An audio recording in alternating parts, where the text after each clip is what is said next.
All right, so we'll get started.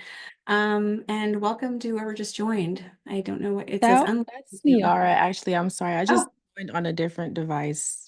okay, no worries. All right, perfect. So thanks for coming. I'm gonna kick it off here, and but first, before we go to wins and things that we've like implemented from last time, I would love to maybe we can introduce ourselves because I know that Kayla is new. So as you know, I'm Melanie Barham. I think we've met before, all of us, but I'm the executive director. And Kayla, I'm gonna turn it over to you to introduce yourself because you're brand new, and I can't wait for everyone to meet you. Hi, yes, I am brand new. I am the new deputy ED here. I am excited to be here. As I was just saying to Kyla, I am in DC. I am from South Carolina originally, and I am excited to be here and to learn with you all and look forward to our time together. Michaela is selling herself very short and not telling all of her story, where she's like, you have so much experience that I'm excited to apply to both tonight and to our organization. Michaela, can you tell them a little bit about your background and and some of the research you've been involved in and things like that? Yeah, I started off as a teacher. I always start there because I'm like everything I know, I feel like I learned from teaching. But I really, really, really love research. And so I started off doing research specifically on Black students in STEM is where I started. I thought I'd go the PhD route. I didn't do that immediately. I continued on the research path and then ultimately did a fair amount of programmed work. And so did programs with various organizations in the DMV, DC, Maryland, Virginia. Was with the Congressional Black Caucus Foundation for a while. And then recently finished my doctorate and I focused on Black girls in independent schools is what I focus my research on there. Now, outside of this, I do consulting and I help nonprofits sort of live into who they want to be. But ultimately, at my core, I really enjoy working with students, and in particular, like making sure they have what they need to thrive in any spaces that they are in. So that's why I'm really excited to be here. Amazing. Fantastic. So, Niara, can I ask you to introduce yourself? Yes. My name is Niara Anthony. I am a recent graduate of Tennessee State University, and I'm currently in the process of matriculating into my first semester of vet school at Purdue University. So, that's been kind of hectic, but um, yeah, I think people usually ask me what I want to specialize in. I definitely want to work with equine, but I'm not really sure if I want to do livestock or domestic animals yet. I'm still deciding. Um, but yeah, it's a little bit about me. Okay, thank you. And Kyla, you want to share about yourself? Hello, my name is Kyla Tyree. I'm a rising senior at the University of Maryland Eastern Shore. It's near Salisbury, if you know what that is, Salisbury University. I'm majoring in general agriculture with a concentration in pre-vet studies. Hmm. I will be applying to vet school. I'm applying this cycle.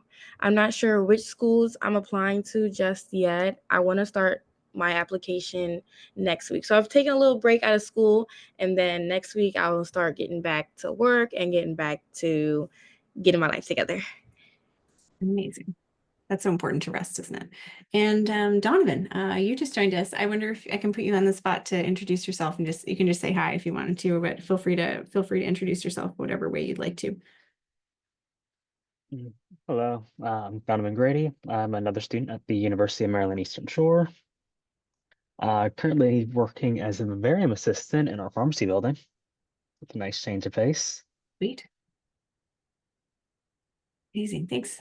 Alrighty, so we're going to talk about, I did want to ask before we jump right in, we're going to be talking about resumes and interviews and cover letters and stuff and more of a workshop style. Because we're a pretty small group tonight, we can be fairly, I think we can dive into whatever you'd like to dive into. Does anybody have a win they'd like to share though, before we do that?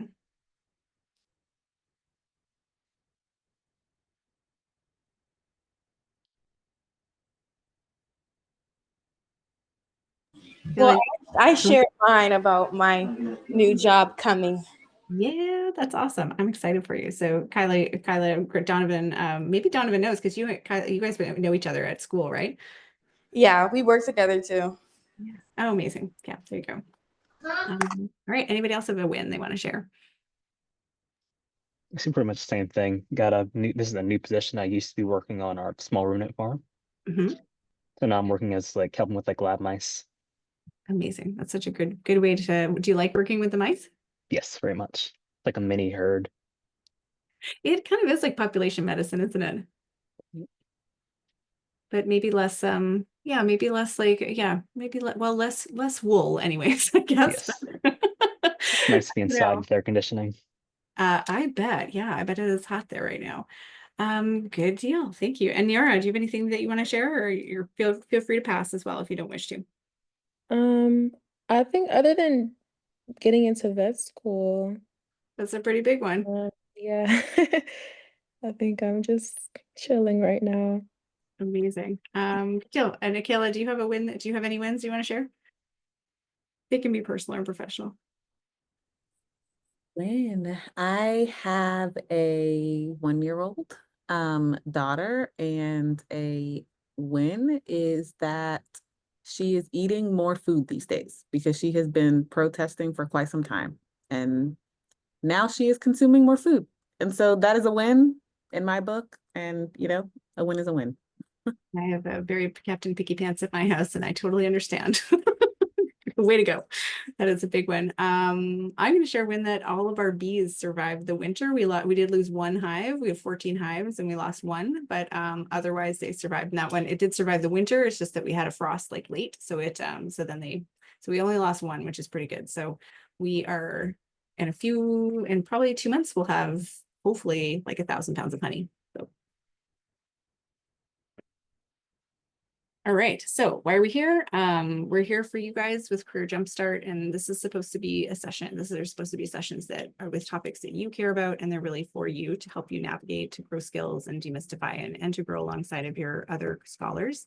I have really appreciated meeting with each of you to talk about what you want and need, and Akela and I have been hard at work behind the scenes to get things moving, to figure out how we can make those wish lists come true. So we're really excited to, I guess we're excited to bring that to the board and see where we can see where we're going to go next. So we just met with the committee last week to move forward with building that resource hub and and all of your ideas that you brought forward were so very helpful.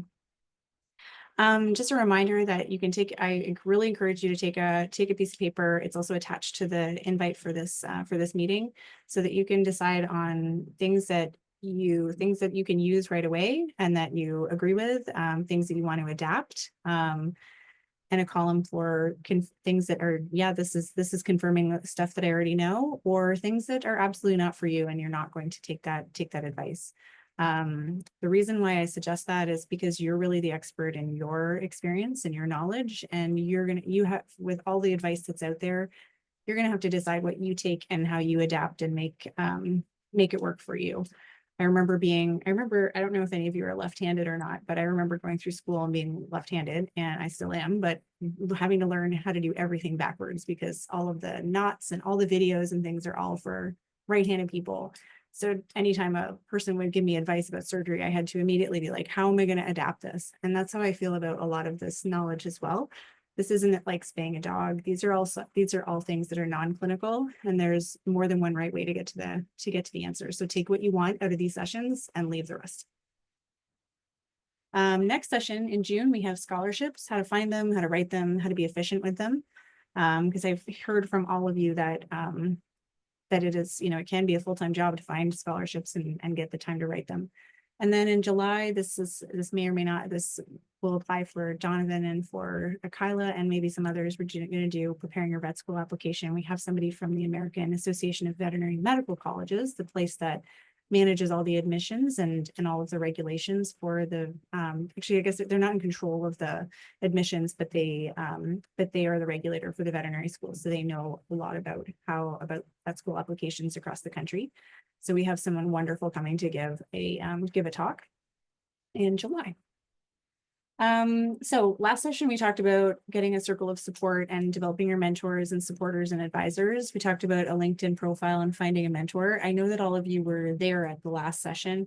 That will be up on our Vimeo channel too. And when we get our resource hub up and running, it'll be a little bit easier to find all of those things too. I will send it out by email, but I know that a lot of you are not, you're not able to see email all the time when you're at work, etc. So anything that you actioned from the last session or any of the other sessions that you wanted to share? Because I know last time we talked about taking action and doing getting some as you were building your mentorship or building your LinkedIn. So I'm curious if you took action on anything. I just upgraded my bio. I changed it to an actual statement about who I am, what I have to offer, and what I'm looking for. Way to go. That's awesome. Good job. Anybody else want to share anything? I also followed you on LinkedIn, and you didn't follow me back. You didn't follow me back. What? Oh no, you got to just press connect. Did you press connect? Then we can. Okay, good. Did I not accept the connection? No. Oh my goodness, I'm sorry. Okay, well, I better get on that. I'm gonna do that in a minute. Okay. I'm embarrassed now. I want to do that. Okay. Anybody else want to share anything before we jump right in? Okay. So I have 3 minutes and 3 questions again. I'm just going to flip out of here so that you can, I'm just going to get, if you guys want to take this down, it's poll EV, and then I'll open up the poll. So when, as soon as you guys have that down, so you can do a couple questions.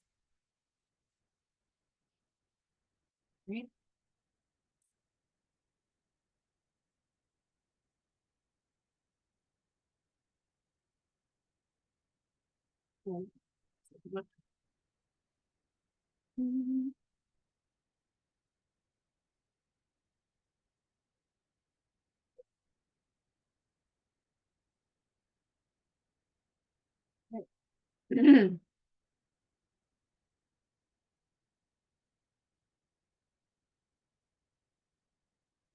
First question is, what are you most hoping to learn tonight? Do you guys want me to screen share? And do you need to see so we can see the link again? Hang on.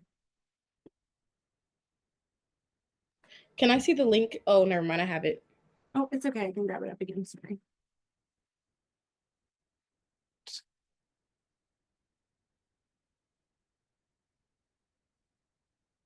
Right. Is it coming up for everybody? What are you most hoping to learn tonight?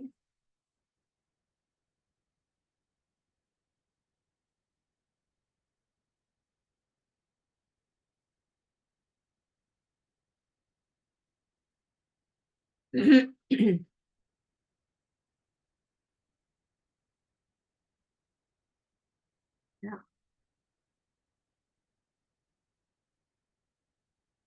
Okay, interviews. All right, good. Looking for job interviews. Okay, awesome. Cool. So on that vein, I guess I'll just wait for the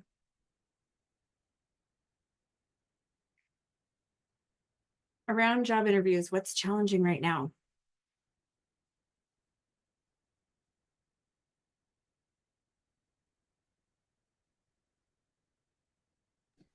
I would say mostly preparing yourself for the aftermath of the interview, because I know sometimes they're always like, you should have questions to ask whoever you're being interviewed by. You should always have questions to ask them afterwards. So something like preparing for, like, have something to ask, or what should you research about the people, what are appropriate questions to ask. Yeah, stuff like that. Research about the company. Okay. All right. Anybody else have any other specifics they want to know about interviews? Okay, connect yourself in limited animal experience. Okay. And then resume format. Yep. Okay, perfect. All right. Any other specifics that you guys want to know? Because we can really tailor this wherever we can tailor it pretty well.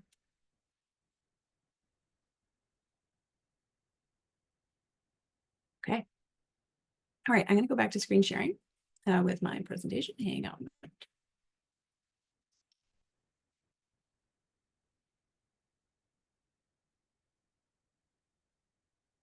All right. So quick question, where are you guys finding current job opportunities and where you're looking right now? Where did you find where were you finding your jobs for the summer at the moment? And mostly through networking. Okay. So was your job listed, Donovan? No. Wasn't. Okay, good. Right. And Kyla, I guess yours was through networking as well, hey? Yes. Niara, you're doing some traveling this summer, and I think, were you doing some internships as well, at like some experiences this summer? No, this is actually the first summer I don't have anything like that lined up. But a lot of the time, my department at my school would like reach out with jobs or internships. So that's where most of those experiences would come from. But if I were to look for a job now, I'd probably just go around my neighborhood to some clinics and just ask around. So There are reasonable ways to do things. It's not the jobs are not always listed. They're often they're not. But you know, you can certainly look on LinkedIn and look on Indeed and some of the veterinary specific job sites. But it's as well, if there's a specific company that you're looking to work for, following them on LinkedIn or following them on another company thing, or like on following their company for alerts can be helpful if you're specifically looking to work at Banfield, for example, or you really wanted to work at Bowringer or something like that. We send out job alerts as well for companies that we work with. So that may be something to think about as well. Okay. So I know that at least one of you is looking at kind of resume stuff. So when we think about what does a good resume look like, and how do you know how to do a curriculum vitae versus a resume? Does anybody know? Have you guys ever thought about that, or how do you spiff up your resume for your application?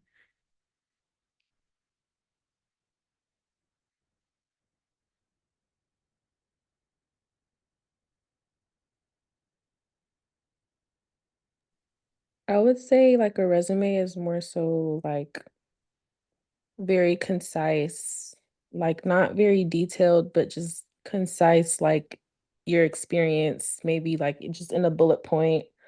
But a CV would be more so like more so reiterating everything you say in your resume, but I guess adding a little more personality into it and then like explaining what you've learned, mostly like the things like your interpersonal skills that you've developed and the things that you've enhanced that might tailor towards whatever you're applying to. Mm. Yeah, so a curriculum vitae is often like a longer format. So we often use it it's often used if you're applying for a residency or an internship at an academic institution. So you may not need it until you're graduated from veterinary school. Because most of the student jobs that you'd apply for in the summertime, even at most veterinary schools or at an academic institution, you would not need a curriculum vitae, but it will be used for longer. It would be used for an internship after graduation or for residency or for an academic job.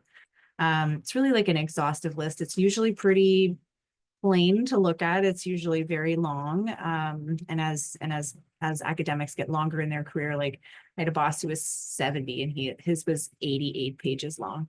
So it's like a very intense CV because he had so many publications. But just note that if you are working abroad in the UK and Europe, the CV and resume are sort of interchangeable. So they kind of mean the same thing. So just be careful when you're applying to different places if you do end up applying somewhere in Europe or somewhere further afield. Your resume is going to be like 1 to 2 pages. It can be longer if you're when you're a little bit further along in your career. But it's usually not a list of everything that you've done. It's usually a curated list if you think of that. And there is usually an executive summary at the top. We're going to take a look at a couple of different formats and things that you might want to look at. Big things that you want to think about are around standing out at the top of the pile. Because if you're somebody who has a lot of applicants to look through, even if you're super dedicated to being a very good resume reader, after like 20 of them, it is very easy to just tune out even the most dedicated person. So you want to make sure that you're doing something that's going to make you stand out. We're going to talk a little bit about what that looks like, and that you're also really concise. Because again, you might only have we know that you have their intention for probably 8 seconds. So you want to put the most important stuff at the top. Maybe 8 seconds might even be kind of long for before they start to be like, oh yeah, okay. So they really often often people are making a pretty snap judgment about what they're whether they're going to move further with you if they have a lot of applicants. Now, if there's only one person that applied, then that's a little bit different. But a lot of times they'll get a lot of applicants, and particularly on LinkedIn or like Indeed, you get a lot of applicants that are like, maybe they applied with a really old resume or they're not really very good. So just be aware that you really want to, if you've if you've really tailored it and you're trying to stand out, then you may be working to get through a lot of this swath of stuff. But you want to show your unique skills and experience, and you want to really make it easy for that person who's reviewing to like really visualize you in that position and be like, oh, this would be a natural fit. Couple questions for you. What do you think about colors on resumes? Good idea, bad idea? Kayla, what are your thoughts on this? Actually, I'm curious to know. I don't mind colors in general. I think they should be used strategically. I think they should follow a scheme. And I think that when they are used, they should probably be used in a way that highlights specific sections that you'd like to bring attention to. Otherwise, a bunch of color all over the page, I feel like can be a bit distracting. Yeah, I would agree. I tend to agree with you. Like I tend to use it as like a header thing or like some way to draw, like make the resume look really put together, but not as like I certainly don't use colored fonts or like anything like that. Anybody have any different opinions, or have you heard anything differently about that?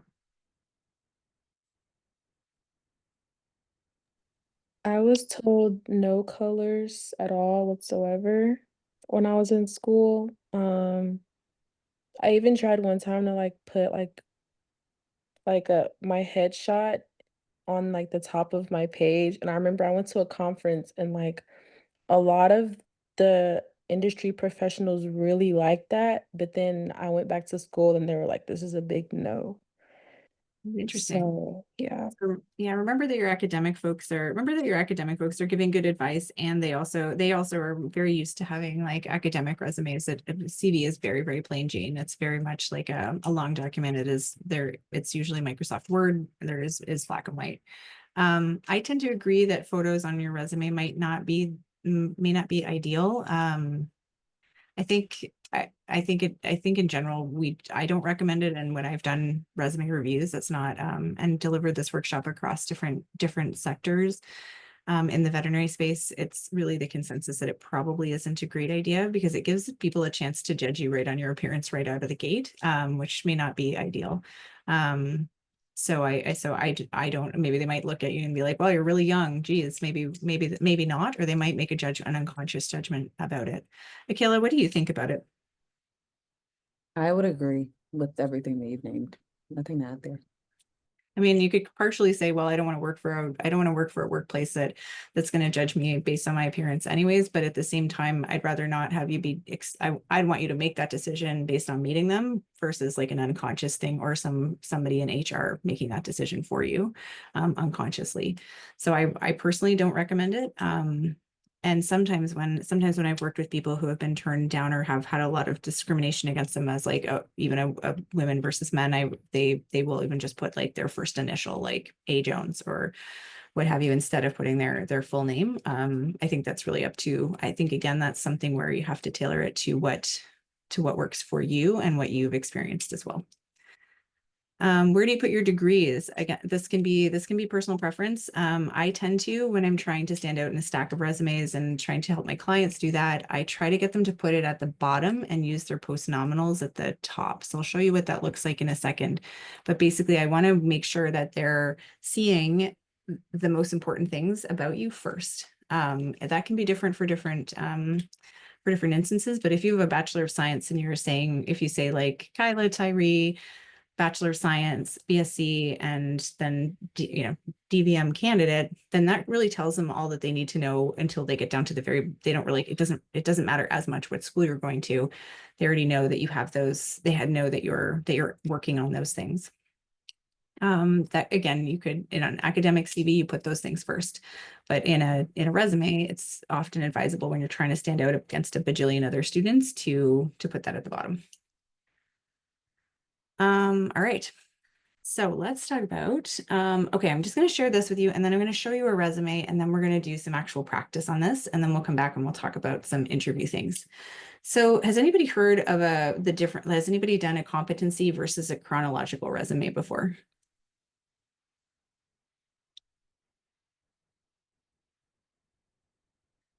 So I've your only heard of chronological. pardon me? I've only heard of chronological. Yeah, and that's kind of our traditional way. Again, you can try out different ways to do this. A competency one is kind of a nice one to use. It is newer, it's not really new to the veterinary industry. And a lot of times when I'm advising people as they make career shifts, they're trying to make a shift out of maybe clinical practice, or they're trying to make a shift out of other things. So they're trying to show how they could fit into the workplace really well and how they have demonstrated these skills. If it isn't super obvious from their job experience. So for example, somebody who's trying to go into industry, like work as a technical services vet, if they've been their last 10 jobs are like clinic, clinic, clinic, clinic, it might look like, oh, she doesn't have the skills to move into industry. But in fact, most of the time they do. So then we use a competency-based resume to say, actually, I did like a presentation every month because I ran our client services things, etc. So sometimes that can be really helpful to use as if you're trying to stand out against a crowded field of students, or if you're trying to, as somebody mentioned about having limited animal experience, how to stand out with that, because you might have demonstrated the core competencies that they want for the job in a different way. So I'll show you 2 examples of that in a moment. It still has all the stuff in it, like, that you've done job, but it kind of gives that less airtime and focuses more on the competencies that you're bringing in, the transferable skills. So this is the thing that we're going to practice, is when the biggest mistake that I see people making in their resume is that they say something like, held animals, drew up vaccines, answered phones, which is basically describing like every student job in a clinic. Instead of that, what we want to do is use an action word, then give some context, and then make sure that you're adding in an outcome if you have it, and make sure that you're sharing your action specifically. So you might say, instead of saying member of the Latinx student president, and that's it, you might say, I founded the the local Latinx chapter and grew the members to 50 members. So we've got at the first part, there's an action word. There's the context. So the founded is the action word, and then local Latinx chapter is what you were doing, and then you grew the membership, and the outcome is that you've grown it to 50 members. Designed and delivered 6 events that raised over $1,000 for the Latinx Club. Does that make sense to you guys? Yes. Okay. These are also things that I hear all the time from people who have been in the veterinary industry for a long time and are super awesome, but they feel like when you read somebody else's resume, I think often we feel like, oh gosh, I don't have hardly any experience. But I can guarantee, and I felt that way too, like when I've been applying for jobs, or, like, oh my gosh, who am I I really haven't done anything worth mentioning, where it feels like I'm lying or I'm exaggerating and it feels like I'm bragging. Anybody else felt that way when they've been applying for a job or trying to write a resume? Maybe you guys have Yes, figured it I out have. far better than I have. You have to. So yeah, so this is where working with a team can sometimes be helpful. So what I would love for you guys to do, we're a really small group tonight, so but I am going to put you in a breakout room. And what I'd love for you guys to do on your, so you can be there, and Akela and I will pop in if you need us, but we'll give you some time to try this yourselves, is I'd love for you to come up with 1 or 2 core competencies that you each have. So you might think about, self-starter, or you might think about, what action word would you use to describe some of the qualities that you possess. And I know from meeting all of you that and I say this all the time to our board, you guys are exceptional students. So you have so many competencies that you have. So come up with 1 or 2, and then an example of how you demonstrated each competency. And you're going to help each other out because I know that it is the hardest thing in the entire world to write about yourself and to come up with those things. So things to ask your colleagues if they're stuck or if they're not sure what their competencies are. Ask them some things about what interests they have or what clubs they're involved in or what things they do outside of school, or how they've done in school this year, because I also know that all of you are working very, very hard to be very good at school. And then you can either ask for what's their proudest moment. You can also, sometimes it's helpful to think of yourself as holding a mirror up to that other person. And, would it be fair to say, would it be fair to say, actually, Kyla, that, you've like, really, you've done a lot with the sheep and goat herd at your university and you did XYZ, instead of saying, well, all I did was work at the sheep and goat herd. And then so that you can try and big each other up, I guess, if that makes sense. Are you guys okay to try that out?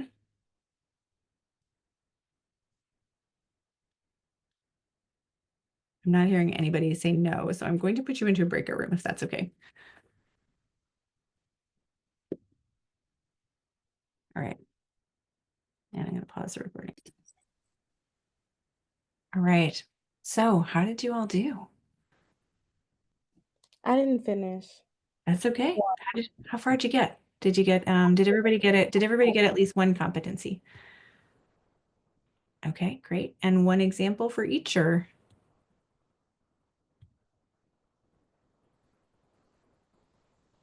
Oh, maybe on mute there, Niara.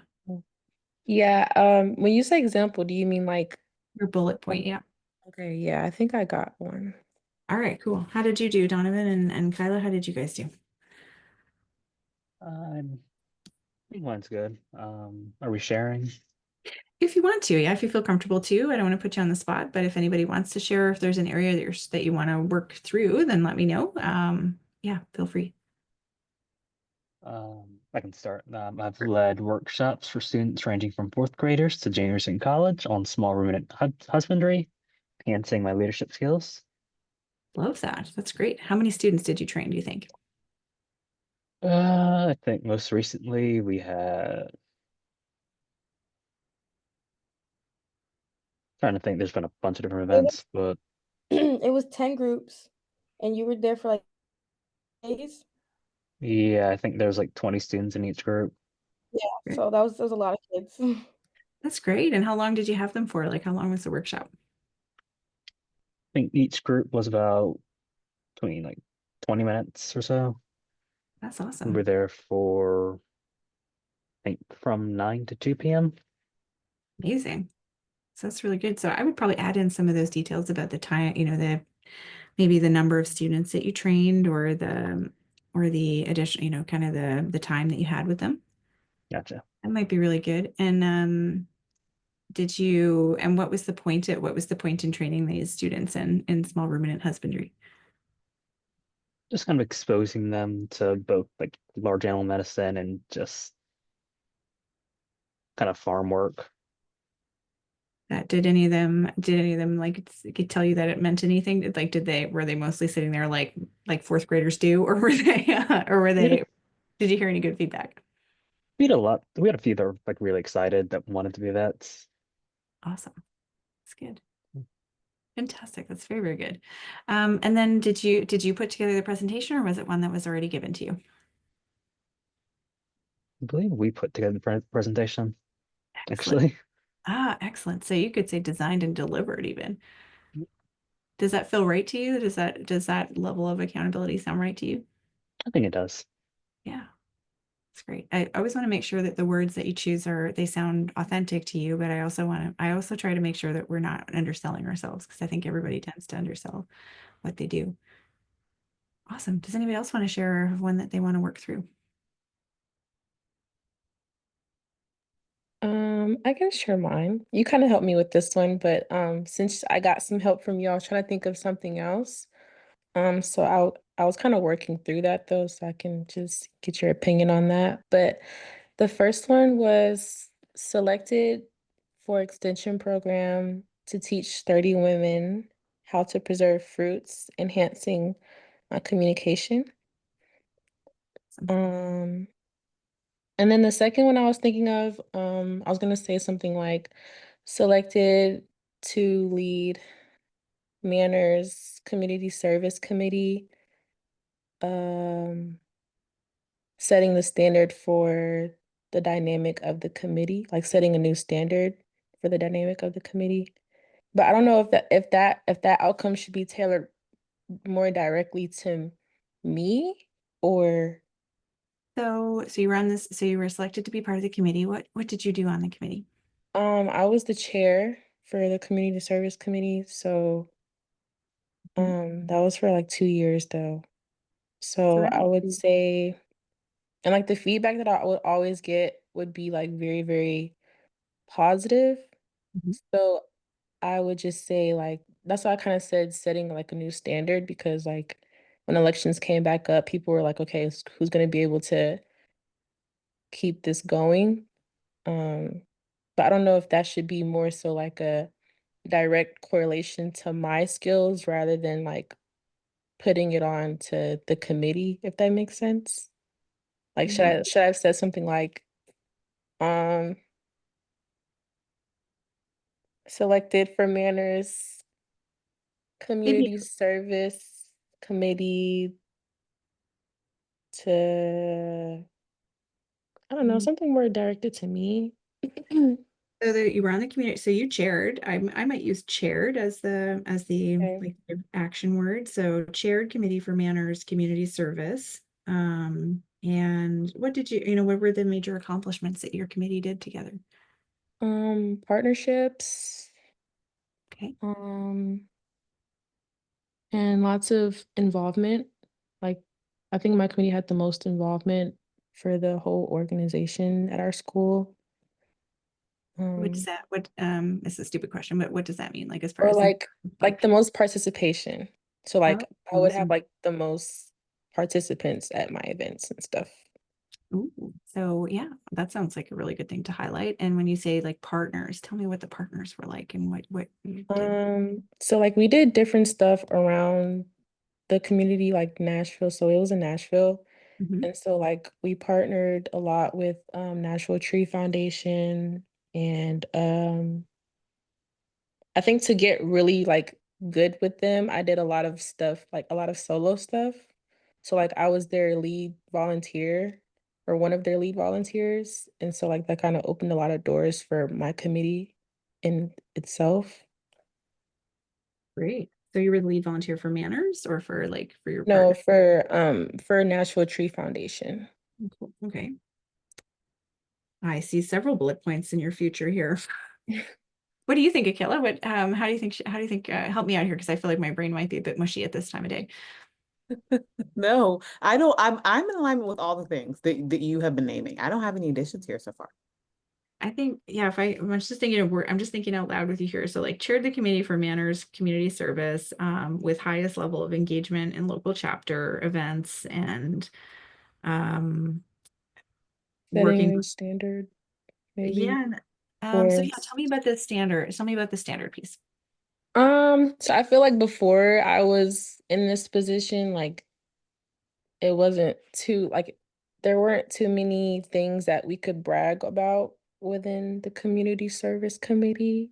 Mhm. Or like whenever we're applying for like chapter of the year, like community service would be like one of the things that was like we'd have to like really think about. But like I think now that we've had a lot more events since I was in the position and like a lot more things that might set us apart from other schools, like partnerships, I think that really developed a new standard for the committee.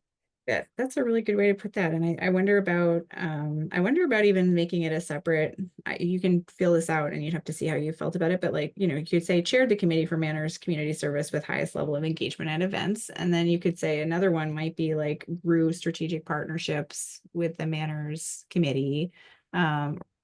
To X, from however many you started with, which might have been maybe none or one, to however many partnerships you had, or put on, design, supported the creation of X number of events for Manners Community Service Committee. leading to the highest engagement in many years, something like that might be helpful. Okay, Think about that, Yura. that sounds good. So we can like break up as far as the because I think the action and the outcome would kind of be the same, but you're saying we can break up the context of what happened into like different bullet points. Yeah, I would, like, especially because, you know, like I think often when students come to me, they're often like, "Ooh, I don't think I have a whole lot on here. I don't have a whole lot to say." And largely when you look at a regular, you know, if you looked at two students next to each other, yeah, you're going to the same school. You're both in veterinary school, you're both in like an agriculture undergrad. Like that looks the same on paper, but it's all the cool things that you did with that. Like you took a lot of initiative to do that, Nira. Like any, you know, maybe somebody else would have just sat there and been like, "Well, this is a pretty quiet committee. I guess we're not going to do." Okay, well, this is what we're going to do. And you said, actually, no, we got to do some, you know what, we could do more here. And there's lots of cool things that we could do. So you did some more things. So I think I would take credit for that. I would make sure that people know that that's something that you did that was different. Just to remember that sometimes the things that you think are ordinary are actually pretty extraordinary, because everybody thinks that their brain works the same way. And they're like, well, everybody would have done that. You're like, no, not everybody would have done that. That's Yeah, not true. So you did some things that were pretty cool. And I think it's important to shout about those things. thank you. You grew those strategic partnerships from, and I would maybe think about if you can think back and put some numbers on it. We grew it from like 2 to 10 or 2 to 6, or even if it's growing up by 1, you did something more than the last person. And you're right, you did define the new standard for that.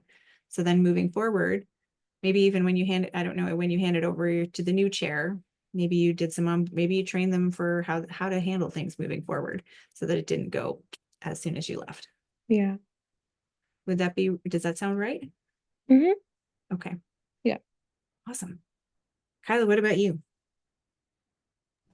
I still have not had an outcome. Okay, tell me about your competencies. Tell me what words you came up with. Hired. Okay, I hear you. I hear you. I hear you. Kyla, I know a little bit. I know that you are tenacious. Like you work at that. Donovan, you know Kyla. Tell me about Kyla and what competencies would you give her? Yeah, I put Donovan on the spot. Then may I please put you on the spot to ask you that?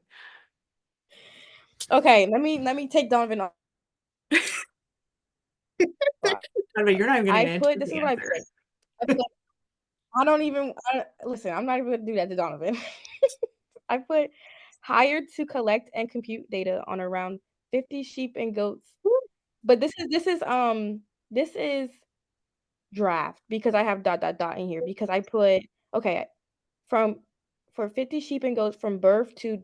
because I don't know, sometimes they go be sold or sometimes we keep them. So I don't know what to put for that. Okay. And then providing, I don't know. Okay. So maybe until maturity. Could you say till maturity, or until, I don't know, until euthanasia and the research program, or We'll breed them pardon or me? we'll sell. Oh, until breeding or selling. Okay. Until breeding or sale. And then tell We'll me either more breed about, them so that I keep data on those or we sell. okay. Hmm? So for maybe, or even could we say like for a minimum of 6 months or something? Oh yeah. Okay. And then tell me a bit more about what you did with that data. Like what did you do after you collected it? Then what happened? Yeah. So yeah, I put collect and compute because we put it in we put it in a And into a computer system. Sorry, you're breaking up a little bit. So you put it into a computer system, and was that for a to store research it. program, or why were you guys collecting that data? Well, this is because they're research animals, but we will be doing research on it. But I didn't want to say anything about it because we haven't started it yet. Like Okay. we're doing the research, but we haven't put it together into a research like project yet. Okay. So, but you could say for future research project. That could be, and so, and I think you could probably say that was collected under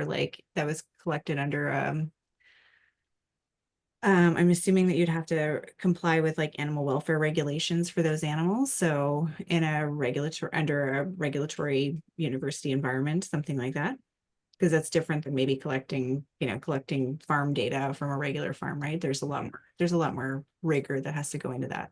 Yeah, we have to keep data on everything. Amazing. So you've got some data. So I would maybe put as that like a data collection and research. I might put that as a competency. I'm assuming, I think you guys also did a lot of sheep handling, right?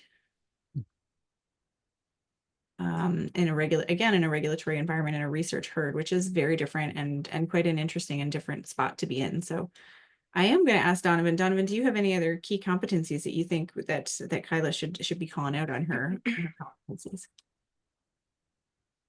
Let's say a word you could use like managed. Managed, Helps yeah. them manage like a lot with kind of the animal husbandry, helps manage students who come to visit the farm, looking for volunteer opportunities. Is So one of the leaders at the farm. you're one of the leaders at the farm. Well, that's great.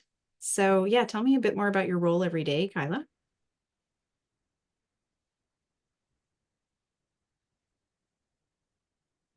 Oh, maybe Kyla's gone. Oh, she's got terrible Wi-Fi. Okay, no worries. So hopefully that gives you an idea of how to kind of workshop that. And it is helpful sometimes to go through with a friend because I think we're often like our worst critics. So sometimes it's helpful to call a mentor, someone who it has to be somebody who cares about you and someone who knows you. But call them and ask them like, what words would you use? What competencies did you see when we worked together? I'm really struggling with my resume and I'd really like some help here. Or do you have any things that you saw that stood out that I should, that maybe I should just be aware of in a positive way? Because I'm trying to make sure that I'm representing myself well on interviews, etc. And so these examples that you just drew together, those are going to be helpful when you go into interviews too. So let's talk, I'm gonna just show you a couple of examples before we jump right into interview stuff. Oh, and yes, so Kyla, Donovan had suggested using like manage XYZ. Maybe you managed volunteers or maybe you supported their experience, etc.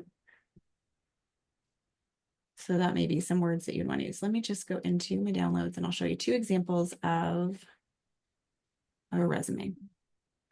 Okay. All right, so this is what a competency resume might look like.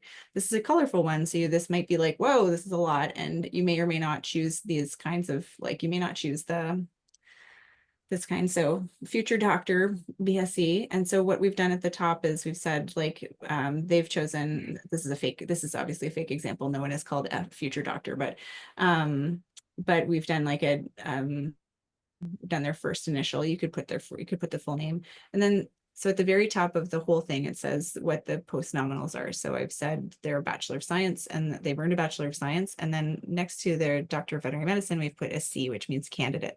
So right away, the person reading knows that you're a veterinary student and that you're a Bachelor of Science, that you've earned a Bachelor of Science. Then you have your cover letter. So this is how I usually start with an executive summary, which has a couple of sentences. And again, it's kind of like some of the things that it follows the same format. There's an action word usually. So self-starter with strong communication skills and a proven ability to collaborate during challenging situations. Ready to assume a summer role to contribute to wildlife health and the growth of the organization. Then that's true for both types of resume, for whether it's a competency based or a regular or just a regular chronological based one. This is what I would do if I was doing a competency based resume. So I would take some of the key words that maybe are in the job ad. So maybe they're asking for a self-starter, or that can also be a synonym for things like self-motivated or has gumption or whatever. So you could use those as a competency. And then you'd put what you did, but it doesn't have to go in order. It can be things like I managed the sheep and goat facility, or I did that training for, so you put all of the, and if they called out public speaking in the job, you might put public speaking, and Donovan, you might put in like designed and delivered a presentation to 40 students that were ranging in ages from grade 4 up to grade 6 or what have you. And then the last piece is that you put in like so they have a little bit of the context, like where did that actually happen? So then they know to look down at the other things. Does that make sense about how to do that? And then you just, oh, yes, go ahead. Oh, I'm sorry. I was saying yeah a little bit. I didn't even know I was unmuted. Okay. And then you go in, then you just put in, then you have a listing of your actual work experience by chronological. Then you have it later, but there isn't any bullet points underneath of it, if that makes sense. And then other things that I like to put in there are if you're on any committees, if you're doing any volunteering. And often as a student, there's lots of, you're probably doing lots of that as you're getting vet hours, or or you may be involved in stuff with your community. And I'd encourage you to include stuff that might be that you might think, well, I'm not, that was just in my local neighborhood near my parents' house. But all that stuff counts, and it does show leadership. It shows all the different things that you're doing. So don't be afraid to put them in there. You might have licenses. Often as students, we don't have licenses. So you might put in publications, and those can be peer reviewed, or they can be articles that you might have written, or that you might have been part of a school paper or something like that. So you can pop those things in. You're all scholars. So I would put that scholarship in under and any other scholarships that you've won, or any awards or recognition that you've had in there. And then any training and certifications that you might have. Does that make sense to you guys? So that's an example of a way to do it. So what I'm going to do now is jump back to interviews. So let me just Hold on a second. I didn't Yeah. see where we would have put. Oh, wait, can you go up a little bit? Yes, ma'am. Hold on a second. Yep. Is the committees where we would put like our job experience? I don't remember Oh, seeing. so your job experience would kind of go here. We probably would have a heading that's a like they would have job experience, and it would say like all of your different job experience pieces. But they would notice just how they don't have like in a traditional chronological resume, you would have them listed by like, this summer I worked here, like 2021, 2022. But then in this style, you have all of the bullet points up top grouped by competency. Now there isn't like a right or a wrong way to do this. So you can just like, you don't have to do it this way. The chronological way is usually like that's what we always think of when we think of a resume, and that's totally fine to do. This way is it is a different way to do things. And I just want to make sure that you know about it, because it is a nice way to show, if you're trying to show that you're ready for a particular role, or that, you may not, if your chronological stuff, like it looks, you maybe did some really cool, impressive stuff a couple of years ago, and then this summer you're working somewhere where you're working at Walmart or whatever. Maybe you don't want to, maybe you'd want to do that competency based. Akela, what do you think about that? I feel free to disagree with me here. I'm not sure what your opinion is on it. On competency based as a practice? Yeah, versus the chronological based. I don't know that I necessarily have a preference. I think that the best format is one that you feel like readily showcases your skills and paints a picture of who you are. And I think that that can depend on the person. And so I don't know that I necessarily have a preference between the two. I just think it depends on what best suits you and your experience. Yeah, and as somebody who like when I look at a stack of resumes for like a job, for hiring for a job, it doesn't matter to me either. Like I don't penalize one way or the other. And I think it's just a different way to do it, and both are acceptable. So just so that you're aware of how to do both. All right, cool. Let's talk about interviews. So when you're thinking about, somebody had a question about what to ask at the very end of interviews, and like how to prepare for the after you've answered all the questions, how do you make sure that you've got everything set for the end of the interview? Does anybody have any good questions that they love to ask at the end of interviews?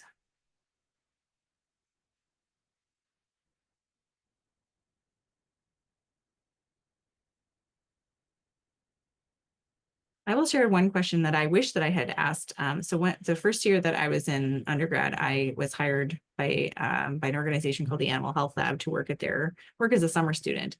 I went to their main office, and I had an interview. And I wish that what I had asked was, what does a typical day look like? Because when I arrived at my first day, it was a postmortem lab, which they hadn't disclosed to me. So there was a big stinky cow that had been sitting in the sun for 3 days, and it was so smelly. So I didn't actually realize on my first day that that's what I was going to be doing, because they didn't actually say that. I thought I was going to be working like in a lab coat. No, very different from working in the postmortem lab. So that is a question that I do like to have what does a typical day look like if you're not sure of the role? Since you can imagine me with that stinky cow, and next time if you're stuck for a question. Any questions that you guys like that you found useful at the end of an interview? I like to ask something along the lines of like, what does a successful employee look like to you? Ooh, I love that. Yeah, that can be a very telling question. Good one. Awesome. What do you like to ask, Akela? That was going to be mine. Another one that I like is particularly for the position that you are applying for, to ask folks when people have been successful in this position, what's been true about them. And that can be, that can refer to their qualities, that can refer to their expertise, that can refer to a number of things, but it's interesting to it helps to give you a sense of what they are looking for. I think it's helpful to have it's helpful to have one or two because they're not going to have time for like 8 questions, but they'll probably have time for one or two. And it's always good to have an intelligent question in your back pocket, right? I think there was also a question about how much do you research about the company beforehand? That can be, I think there's often a mix, I think in job interviews, especially for student positions, there's usually a mix of, in the veterinary sector, there's usually a mix of questions around, there'll probably be 1 or 2 behavioral questions. So like, tell me a time when you've had a conflict, or tell me a time when you've had to work with, a difficult client or something like that. Or had to manage competing priorities. That's a common one in a veterinary hospital. They will also usually start with a question like, tell us a bit about yourself and why you would be a good fit for this job. So it's helpful to have some idea of the company and maybe some reason why you might have applied, those kind of things, as well as just give a bit of a summary because they might have been a while since they read your resume. I wouldn't guarantee that they remember everything in your resume. And I think it's helpful to think about it as though they don't remember anything about you, or they don't, even if they know you, that you probably want to reiterate some of it. And then as far as how much to research about the company, there sometimes are technical questions that they might ask you. Like they might ask you, like, tell us what you know about the animal health lab. I sure wish they'd ask me that about the laboratory. But they didn't. So go ahead, Nira. So would it be smart to like bring your resume with you to an interview? That's not a bad idea. Like I often, if it's an in-person, I love to bring a couple of extra copies. If you have a printer and you have the ability to do that, you can just be like, you know what, I'm just, I brought a couple of extra copies of my resume in case you needed it to reference. Okay.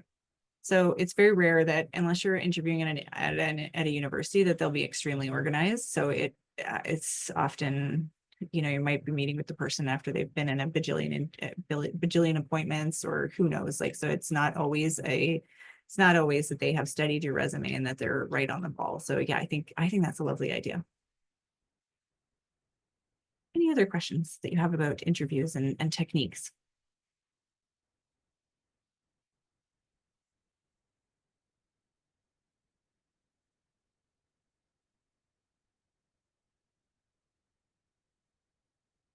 I'm going to circle back to those examples that we just talked about. So, those competencies and the things that we just talked about as far as your examples that you put on your resume, those can form the basis of answers to questions because they're, if somebody hits you with the old, tell me about a time when you have managed a conflict. I can guarantee you that all of you have managed a conflict, but when you're on the spot, it can be really hard to think of one. Has anybody ever had any challenges answering those like behavioral questions? Okay, so here's how I prep people for it. I get them to think about we work on 5 or 6 good examples that they might have. Now, think about every good story or every good essay that you've ever read. It has this distinct beginning, middle, and an end.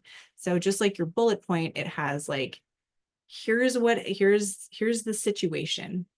there's an acronym called STAR, but it says the situation, here's the or the context, the task, here's the action that I took, and here's the result. So the same thing as your bullet point. You're going to be like, hey, here's what, here's what was going on. We had this dog come in at I was working at a small animal clinic for the summer, and we had this dog come in. He was owned by a man who was very, very upset when he came in.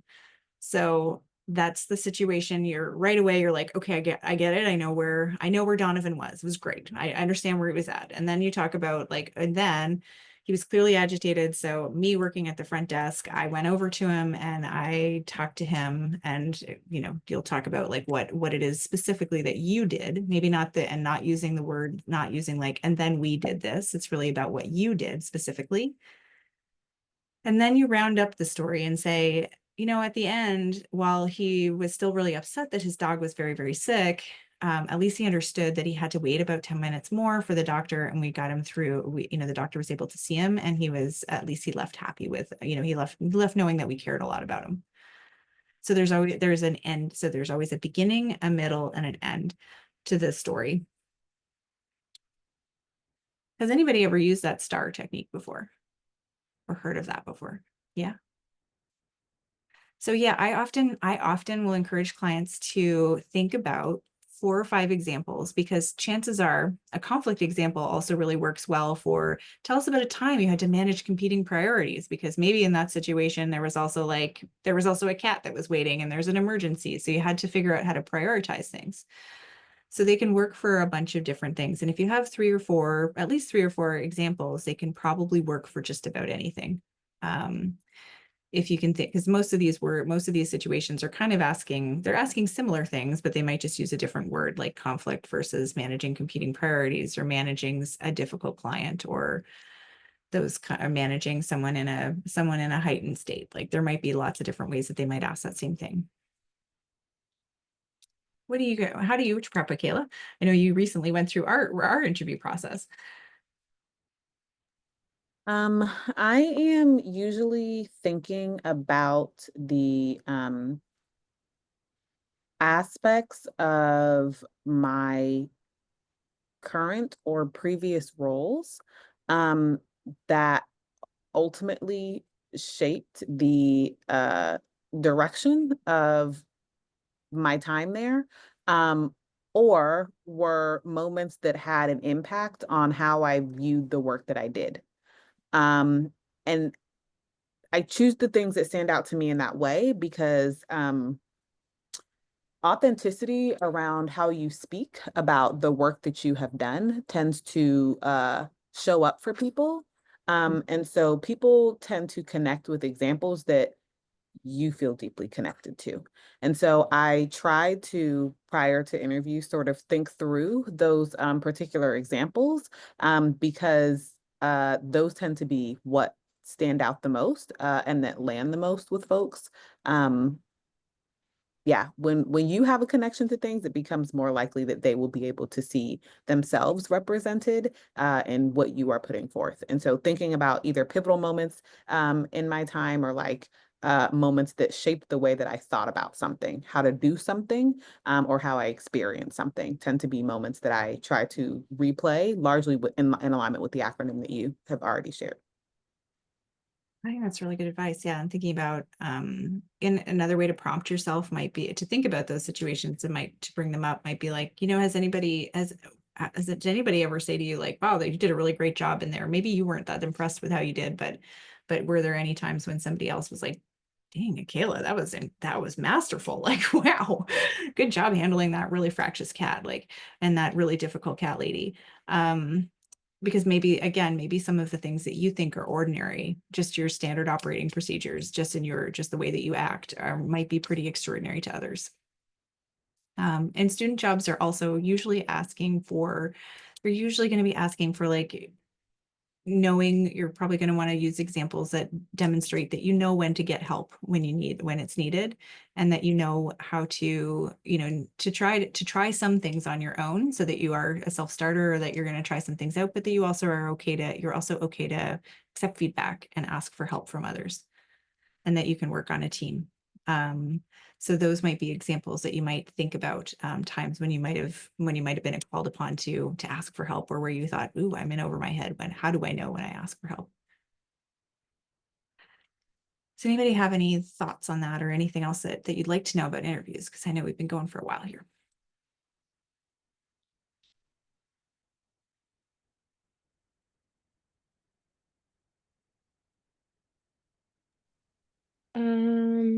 I'm thinking like, okay, so what if there's a question that comes up where they ask you about something like specific that you don't have an answer for?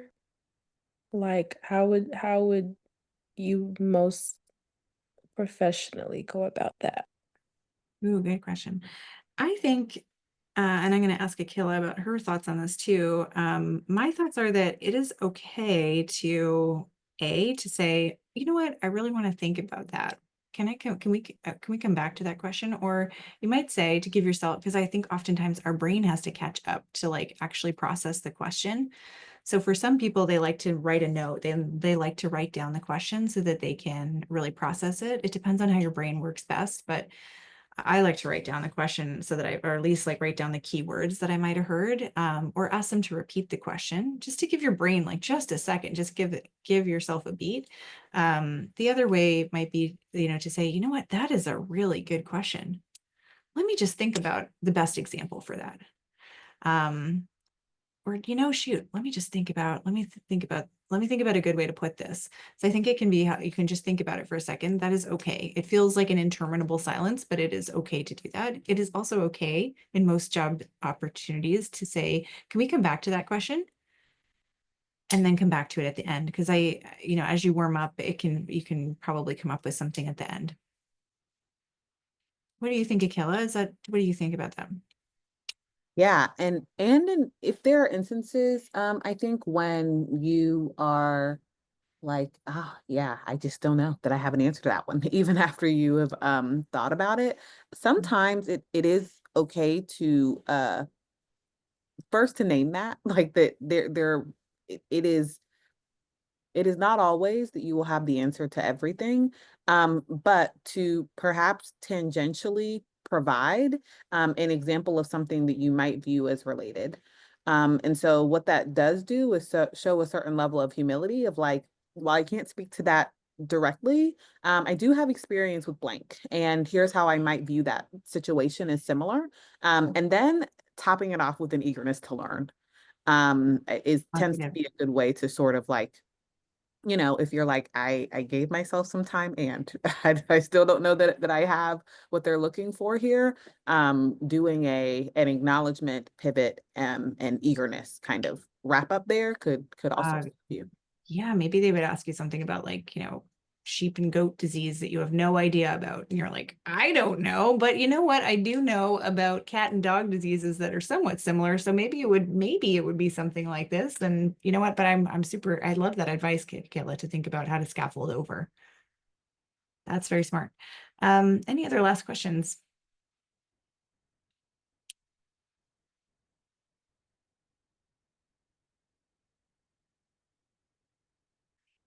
I really appreciate all of you coming on a beautiful evening, and as you're in your summers and some of your breaks. And it was great to see you. I hope to see you next month when we are doing a talk about scholarships and how you might find money other than the DVMC stuff, and how to make that sustainable and not so difficult to write. Okay, have a wonderful summer, and we'll see you next month. Bye. Thank you. Thank you. Bye. Bye. Have a nice night. You too.